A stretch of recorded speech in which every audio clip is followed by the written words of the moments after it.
नमस्कार.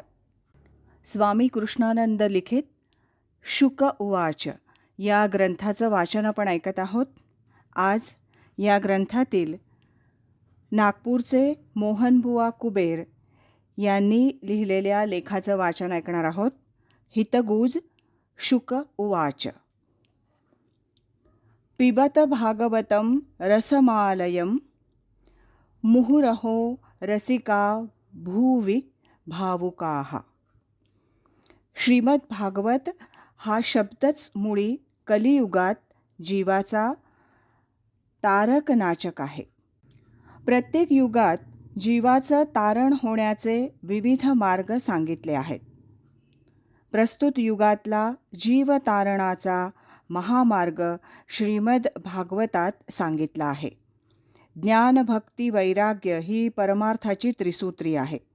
यातील केवळ एका घटकानं जीवाचं उद्धरण नाही, तर या तिघांच्या सामुग्रीनं जीवाचं उद्धरण आहे. या तीनही गोष्टींचं एक जीवरसायन म्हणजे श्रीमद भागवत होय. हा भागवत महिमा अनेक पुराणांनी, ऋषीमुनींनी, संतांनी, सिद्धांनी आणि अर्वाचीन काळातील विचारवंतांनी विस्तृतपणे वर्णन केला आहे.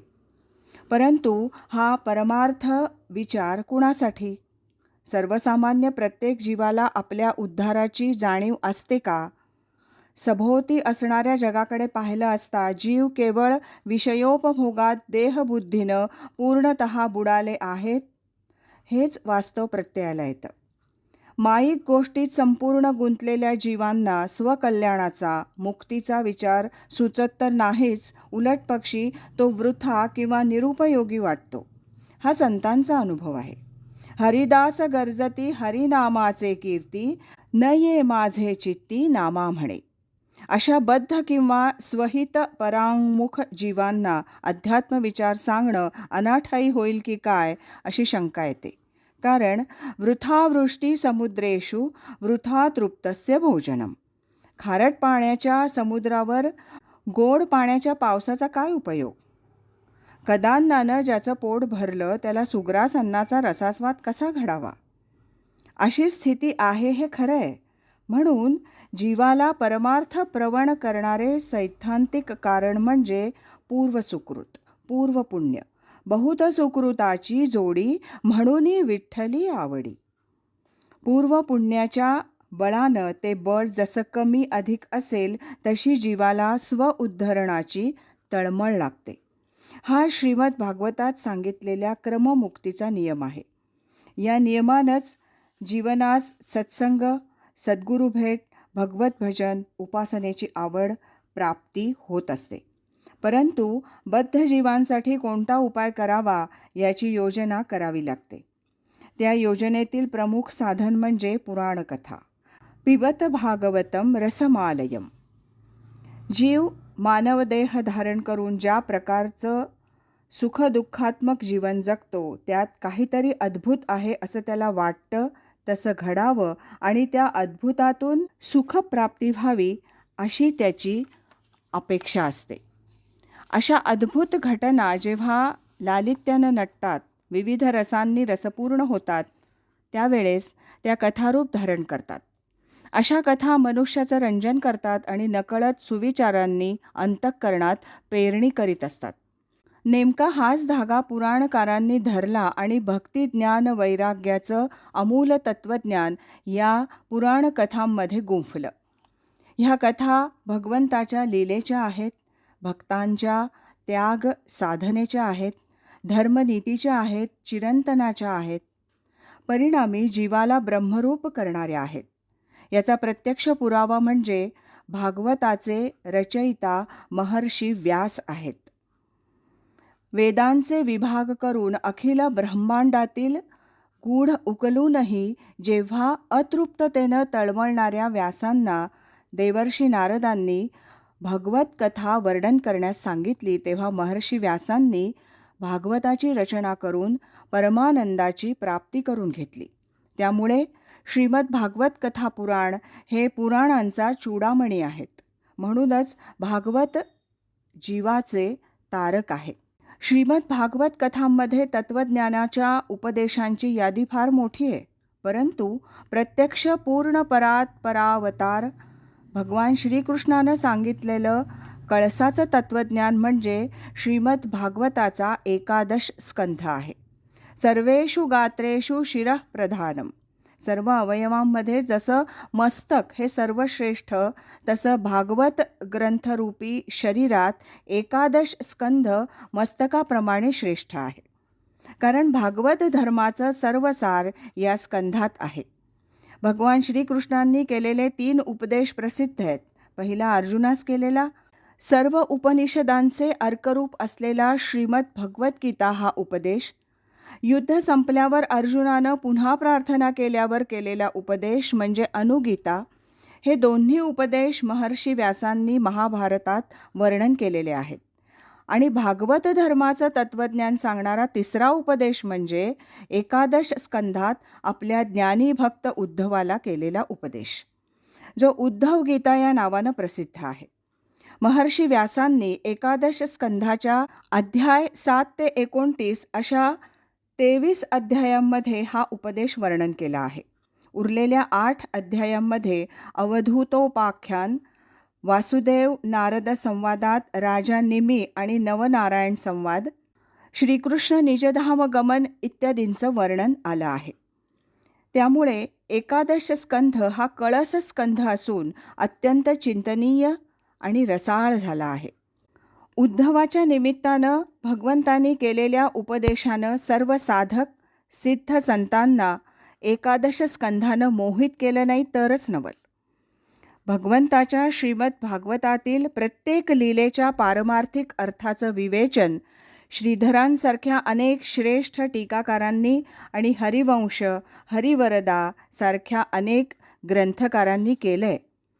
महाभागवत, शांतिब्रह्म अशा एकनाथांनी आपल्या आयुष्यात कितीदा श्रीमद भागवत सांगितलं असेल याची गणतीच नाही.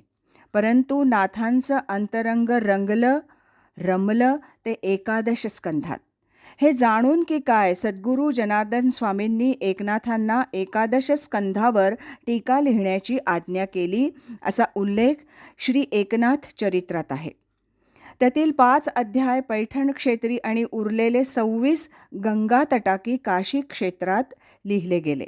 याचा इतिहास फारच रंजक आहे. नाथांच्या ग्रंथरचनेला काशीत झालेला विद्वानांचा विरोध, ग्रंथ गंगेत विसर्जित होणं, गंगेनं तो जसाच्या तसा परत करणं, हे चरित्र फारच अद्भुत आहे. विस्तार भयास्तव ते पूर्ण लिहित नाही, परंतु सद्गुरू कृपा आणि संतांच्या आशीर्वादानं श्री एकनाथांच्या प्रतिभेला स्फुरण आलं. त्याचा अत्यंत रसाळ परमपावन आविष्कार म्हणजे ही 11 स्कंधावरील टीका, जी एकनाथी भागवत या नावानं ओळखली जाते. मूळ श्रीमद भागवतात 11 स्कंधात 1500 श्लोक आहेत. त्यावर श्री एकनाथांची 18,798 ओव्यांची टीका आहे. श्रीमद भागवताच्या मराठी टीकेचा 11 स्कंधावरील एकनाथी भागवत हा पहिला आविष्कार आहे. वारकरी संप्रदायाची गीता, ज्ञानेश्वरी, भागवत म्हणजे एकनाथी ही प्रस्थानत्रयी आहे. एवढा अधिकार एकनाथी भागवतास आहे. नाथांनी केलेलं टीकावर्णन केवळ अवर्णनीय आहे. नाथांच्या भागवताचं परिशीलन किंवा समीक्षण करण्याचा माझा अधिकार नाही, बुद्धी तर नाहीच नाही. केवळ नाथांचं भागवत ऐकता वाचताना गहिवरणं, अंतर्मुख होणं एवढाच अनुभव घेऊ शकतो. अशा ग्रंथांचं अर्वाचीन काळात कादंबरीवजा रूपांतरण करण्याची प्रेरणा सद्गुरू कृपेनं पूजनीय कृष्णानंद स्वामी महाराजांना व्हावी, यात निश्चित काही ईश्वरी संकेत असला पाहिजे. मुळात साहित्य प्रतिभेचा पिंड असलेल्या पूजनीय कृष्णानंद स्वामींनी प्रथम पद्यरूप आणि अधिक सुटसुटीत असं गद्यरूप लेखन केलं आहे. ते शुक उवाच या रूपानं. शुक उवाच हे कादंबरीच्या आकृतिबंधानं लिहिलं आहे असं पूजनीय स्वामी माझ्याशी बोलताना म्हणाले, तेव्हा मला थोडं प्रथम आश्चर्य वाटलं. कारण एकनाथी भागवत हा ग्रंथ कथारूप असला तरी कथा रंगवणं, लीला रंगवणं हे त्याचं उद्दिष्ट नाही. कथांच्या माध्यमातून, पात्रांच्या संवादातून श्रीकृष्ण चरित्राची अपूर्वता, भूभारहरण, संत समागम महात्म्य, भक्तलक्षणं, अभक्तांची स्थिती, नामस्मरण, सद्गुरू महात्म्य, शिष्यलक्षणं, त्रिगुणलक्षणं, धर्मलक्षणं, स्वधर्माचरण, ज्ञानविज्ञान लक्षणं, भक्तिलक्षणं असे भागवत धर्मशास्त्रातील अनेक बारकावे, मतमतांतरं या विषयांची चर्चा आहे. या विषयांना प्रधान ठेवून कादंबरीचा आकृतिबंध कसा आणता येईल अशी प्रमुख शंका मला सतावीत होती. कारण कादंबरी हा शुद्ध लालित्याचा अद्भुत नाट्यमय कथावस्तूचा आविष्कार असतो. शिवाय नवरस विचार आहेच. त्यामुळे कादंबरीकाराला मूळ कथावस्तू स्वतःच्या कल्पना प्रतिभाशक्तीनं फुलवीत न्यावी लागते. शिवाय तत्त्वज्ञानाची भाषा, ललित लेखनाची भाषाही वेगळी असते. कादंबरीत पात्रांच्या व्यक्तिरेखा कल्पनेनं रंगवता येतात, पण तत्त्वविवेचनात कल्पनेची बाधा न हो कोणे काळी हा दंडक आहे असे अनेक कल्लोळ मनात होते. परंतु प्रथम अनुक्रमणिका वाचावी, त्यावरून ग्रंथाच्या मांडणीचं प्राथमिक स्वरूप लक्षात येतं. ती अनुक्रमणिका पाहिली. एकनाथी भागवताच्या 31ही अध्यायांचे विषय जसेच्या तसे शुक उवाचच्या 31 पुष्पांमध्ये पाहिल्यावर पुढे वाचण्याची उत्सुकता निर्माण झाली. आता हे कसं असेल या उत्कंठतेनं शुक उवाच पाहिलं जाऊ लागलं. प्रथम पुष्पापासून मग कथेतील एक एक महाभाग भेटू लागले. तन्मयतेनं परीक्षितीला भागवत सांगणारे शुकाचार्य भेटले.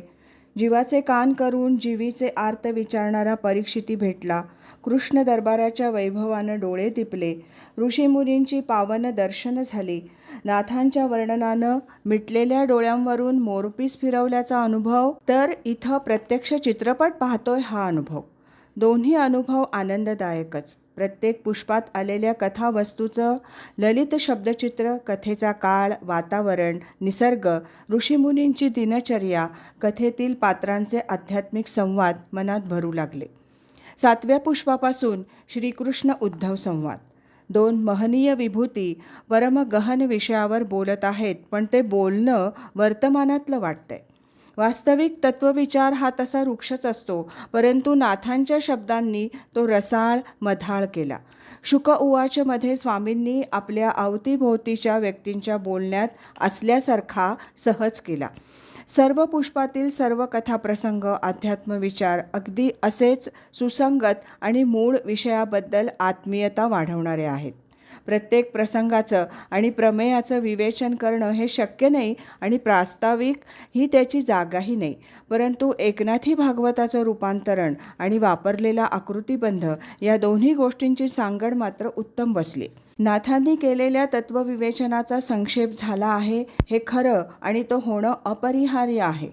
परंतु शुक उवाच वाचून मूळ एकनाथी भागवत वाचण्याची उत्कंठा निर्माण व्हावी हे शुक उवाचचं सामर्थ्य आहे. सरतेशेवटी नम्रपणे एक गोष्ट नमूद करतो. हल्लीच्या काळात आपल्या मूळ ग्रंथांकडे बघताना पूर्वीचे ग्रंथ रचना आकारानं फार मोठे आहेत, पद्यमय असल्यानं वाचण्यास समजण्यास कठीण आहेत, म्हणून तर ते संक्षिप्त करावे किंवा त्यावर वेगळी संस्करणं करावीत असा विचार लोकमानसात बळावतोय. कालौघात ते खरं असेलही, परंतु एक गोष्ट लक्षात घेतली पाहिजे. एव्हरेस्ट शिखरावर जायचं तर त्याची उंची कमी करायची नाही, आपल्या पायातील बल वाढवलं पाहिजे. मला ग्रंथ कठीण वाटतो हा माझ्या बुद्धीचा दोष आहे की ग्रंथाचा? साधकांच्या भूमिकेत पाहिल्यास उपासनेनं कुठलाही अध्यात्मविचार अंगीकृत करण्यास बुद्धी प्रवृत्त होते हेही तेवढंच खरं आहे. शिवाय संस्करणं इतकी प्रभावी असावीत की तिनं मूळ विषय ग्रंथाकडे जाण्याची चटक लावावी. माहेरचा निरोप आला की माहेरी जाण्याची ओढ लागते, तसं शुक उवाच हा माहेरचा निरोप ठरावा आणि एकनाथी भागवत, श्रीमद भागवत वाचण्याची वाचकांना उत्कटता प्राप्त व्हावी. म्हणजे पूजनीय स्वामी कृष्णानंदांची प्रेरणा आणि मेहनत ही सार्थकी लागेल. सद्गुरूचरणी साष्टांग नमस्कार करून माझं हे अल्पस्वल्प प्रास्ताविक पूर्ण करतो. मोहनबुवा कुबेर यांनी लिहिलेलं हे हितगुज आपण ऐकलं. उद्याच्या भागात आपण डॉक्टर कुमुद गोसावी यांच्या लेखाचं वाचन ऐकणार आहोत. हरिओम तत्सत.